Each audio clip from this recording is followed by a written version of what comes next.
নতুন বছর পড়তেই আরও একবার এসে গেল ক্রিসমাস। বছরের শুরুতেও ক্রিসমাস, বছরের শেষেও ক্রিসমাস। ভুল বলছি না তো? না, ঠিকই বলছি। কিভাবে সম্ভব?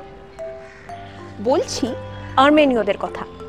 তারা ক্রিসমাস পালন করেন জানুয়ারির 6 তারিখ।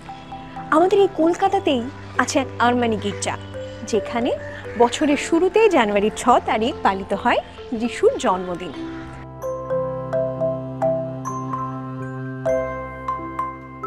আর্মেনি গির্জা, পোশাকি নাম Armenian Holy Church of Nazareth. Brabourne রোডের এই গির্জার বয়স খাতায় কলমে 300 বছরেরও বেশি। কলকাতার সবচেয়ে পুরনো গির্জা কিন্তু এটাই। আর্মেনীয় ক্যালেন্ডার মতে যিশুর জন্মের তারিখ 6 জানুয়ারি। 4th শতক পর্যন্ত গোটা পৃথিবীতে এই দিনেই পালিত হতো ক্রিসমাস। পরে ক্যাথলিকরা দিনটা বদলে করে দিলেন 25শে ডিসেম্বর। তাহলে কি দাঁড়ালো? বছরের শেষেও একবার ক্রিসমাস, আবার বছরের শুরুতেও আরেকবার ক্রিসমাস। আর্মেনীয়রা কিন্তু তাদের পুরনো নিয়মেই বড়দিন পালন করেন আজও। আমাদের কলকাতার বুকে যে এক টুকরো আর্মেনিয়া, সেখানেও নিয়মটা তাই একই।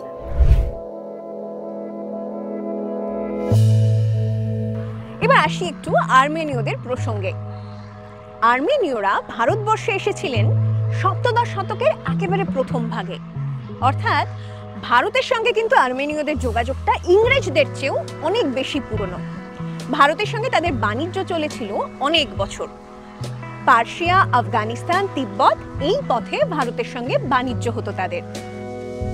আর তাদের হাত ধরে খ্রিস্ট ধর্ম প্রথম প্রবেশ করলো এই দেশে। কলকাতায় তারা গির্জা, চ্যাপেল, বাড়ি, স্কুল সবই গড়ে তুললেন আস্তে আস্তে। 1688 সালে তৈরি হওয়া কাছের আর্মেনীয় গির্জাটি 1707 সালে পুড়ে যায়। এরপর 1724 সালে আর্মেনিয়ান আগা জ্যাকব নাজারের উদ্যোগে তৈরি হলো এখনকার Armenian Holy Church of Nazareth.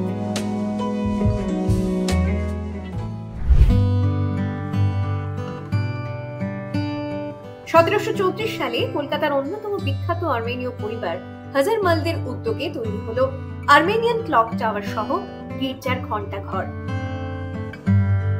গির্জা সংলগ্ন জমিতে আর্মেনীয় সমাধিও রয়েছে।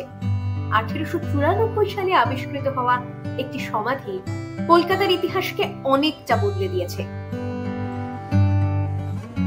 তার সমাধি রেজা বিবির, যিনি 1630 সালের 11 জুলাই মারা যান। কে ছিলেন তিনি? ছিলেন চ্যারিটেবল সুকিয়ার স্ত্রী। তা রেজা বিবির মৃত্যুর সাল কেন নতুন করে ভাবালো কলকাতার ইতিহাস নিয়ে নাড়াচাড়া করা মানুষদের? কারণ সালটা 1630। 2 দশক আগে পর্যন্ত কলকাতার জনক হিসেবে পরিচিত যোগচার্ণক যেন কবে প্রথম কলকাতায় এসেছিলেন? 1690 না? তার মানে তারও 60 বছর আগে রেজা বিবির সমাধি আমাদের বলে দিচ্ছে কলকাতাকে পুরোপুরি জানতে এখনো আমাদের অনেকটা বাকি।